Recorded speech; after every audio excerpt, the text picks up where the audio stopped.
तावीज़ जायज है, दम करना भी। लेकिन सवाल मेरा ये है आप लोगों से कि कोई हदीस ऐसी पढ़ी है आपने कि एक बंदा मिस्र से आया हो नबी पाक के पास दम कराने, या एक आदमी शाम से दम कराने आया हो नबी पाक के पास? पढ़ा है कहीं आपने? भाई दम कराना जायज है, तावीज़ देना, लेकिन ये असले दीन नहीं है कि लोगों ने अब इसी को जरिया बना लिया, इसी से लोगों की दुकानें और कारोबार चलते हैं। ये असल नहीं है, ये जोज है। दम में बरकत है, अल्लाह के कलाम में शिफा है। मा हुआ शिफा व रहमतुल लिल मोमिनीन, इसके अंदर अल्लाह ने शिफा रखी है, लेकिन ये असल नहीं। असल रसूलुल्लाह का दीन है। आला हजरत रहमतुल्लाह अलैह के पास एक मुरीद आ गया। आजकल तो मिठाई होती है, उस जमाने में पेड़े होते थे, तो पेड़ों की एक टोकरी लाया, यूं समझ ले मिठाई का डब्बा लाया। आला हजरत ने फरमाया कैसे आए हो? हुजूर जियारत करनी थी। फरमाया कोई हुक्म मेरे लिए?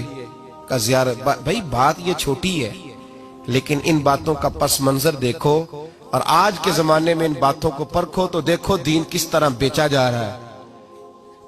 मिठाई का डब्बा लाया है, क्या हुक्म था? का जियारत करनी थी। कोई बात तो बताओ, का जियारत करनी थी। आला हजरत ने ना वो मिठाई का डब्बा तालिब इल्म को कहा पेड़े जाओ घर दे आओ। वो घर दे आया तो थोड़ी देर के बाद मुरीद कहने लगा हुजूर एक तावीज भी चाहिए था। फरमाया फकीर ने तो 2-3 दफा पूछा कोई हुक्म हो, तो आपने कहा सिर्फ जियारत। अच्छा तावीज भी चाहिए? कागज कलम मंगाया, तावीज लिखने लगे और तालिब इल्म से कहा वो डब्बा तो ले आओ घर से मिठाई का। वो बच्चा अंदर से गया डब्बा लाया। ओ भाई ये वो लोग थे जो फिर हक कहा करते थे, इसलिए कि दौलत असर अंदाज नहीं होती थी। ये मुरीद को इसलिए डांट लेते थे कि इनकी नजर मुरीद की जेब पर नहीं होती थी। ये इसलिए उसको सख्ती करते थे कि इन्हें ये नहीं था कि भाग गया तो रोजी रोटी कैसे चलेगी।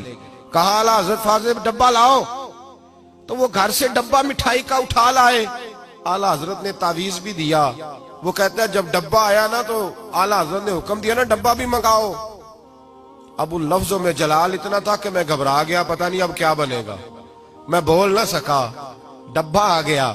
आला हजरत ने वो मिठाई का डब्बा भी वापस किया और तावीज भी दिया और एक जुमला कह के नमाज पढ़ने चले गए। एक जुमला फरमाने लगे अपना मिठाई का डब्बा ले जा, अहमद रजा तावीज बेचा नहीं करता।